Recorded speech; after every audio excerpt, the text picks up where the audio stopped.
This is the Monsgeek M1 V5 with VIA, and it has a little trick.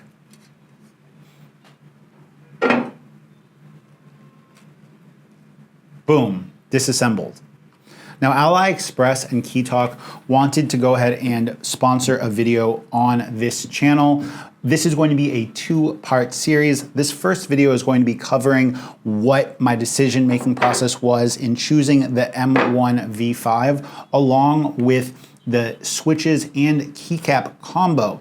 Now, I'm going to have the second part of this video on my new keyboard-specific channel, which I'll have linked for you guys. But there's a lot of reasons that you guys might want to pick the Monsgeek M1 V5 with VIA. The first would be that it supports VIA. It's a great open source software that allows you to create macros, rebind keys, reprogram your keyboard, and just in general, tweak your keyboard without having to download some kind of shady Chinese spyware driver stuff on your computer. The second reason that you guys might want to pick up a Monsgeek M1 V5 with VIA is that it supports this rapid disassembly, as you guys see. And for me, I wanted this keyboard build kind of to be my daily driver, last keyboard build I would ever do personally as a daily driver. And that means I kind of care about keeping it clean and tidy and being able to just kind of rapidly disassemble it, blow it out, and make sure that I don't get an excessive buildup of gunk, grunge, hair, dead skin, etc. underneath my keycaps is a big thing. I've already killed one mechanical keyboard, rest in peace to my Royal Kludge RK68.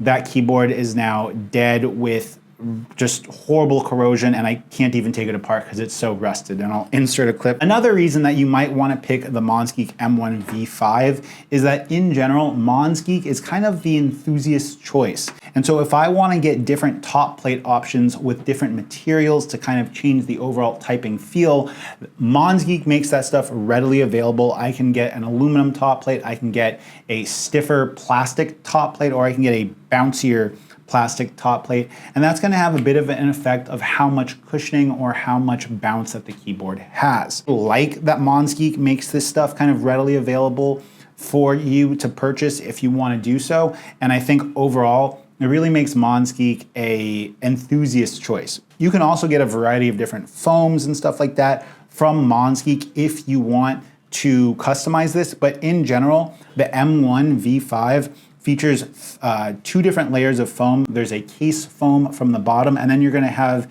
a shock absorbing foam in between the top plate and the PCB.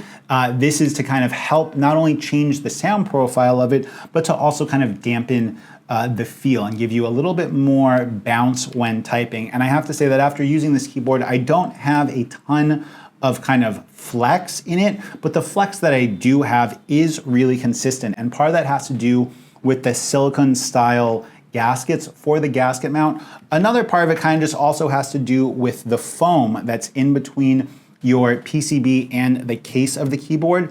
That foam really does help kind of add some squish to it. And if you remove that foam, you get quite a bit more squish, but that squish and kind of bounce that you get is a little bit inconsistent. So we're gonna leave that foam in, at least for now. This keyboard also features 1000 hertz polling rate when wired and 1.8 millisecond response when you are using it over the 2.4 gigahertz dongle. It also features tri-mode Bluetooth, so you can have this connected to a variety of different Bluetooth devices. I've been able to use one of those dental toothpick things to kind of shimmy under the caps lock to switch the different modes and to turn battery power on or off. And I would have much preferred to have a bottom mounted switch, but for kind of aesthetic purposes and because you can't really have the switch on the back without some kind of interference, I understand why Monsgeek made the choice.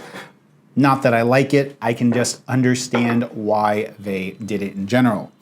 Talking about battery power and battery life, you are gonna have 8,000 milliamp hours of battery life underneath this.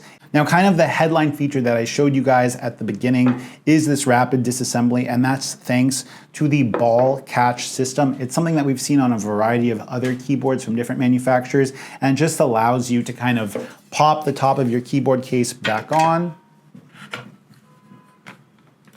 give it a firm press, and you'll hear all of the balls kind of catch and you'll hear a pop around it. And then this thing is quite sturdy. It's not like this can come off easily at all. It's really, really kind of firm. Next up, I want to talk a bit about the keycaps, because the keycaps came from Keytalk, and these are the Beat Boy themed keycaps, which is a throwback to the Teenage Engineering sampler. It's a musical instrument of sorts that's kind of famous, that was designed by Teenage Engineering. And overall, just the legends on them look really, really great. They are dye-sub PBT keycaps, and they do feature the Cherry MX profile that Keytalk has slightly modified to make it a little bit more ergonomic to type on. And we will get to a sound test on my other channel, but I love these keycaps. They are definitely a little bit more fun and a little bit brighter, and I can see why some people don't like them, but they make keycaps in a variety of different themes and colors. I just chose this kind of white and orange gray theme because I thought that it looks pretty cool, kind of futuristic, kind of fun, without it being like obnoxious or over the top, I guess would be the best way that I could describe it.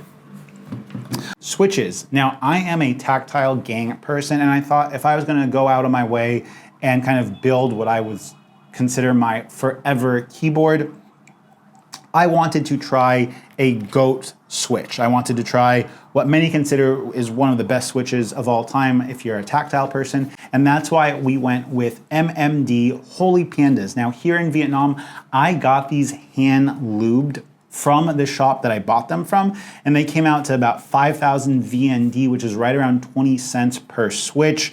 I'm not sure what that's gonna be like if you're stateside, and I'll try to find some hand lubed switches on AliExpress for you guys to pick up as well. Again, with tariffs and stuff like that, I'm not exactly sure how much these are gonna be.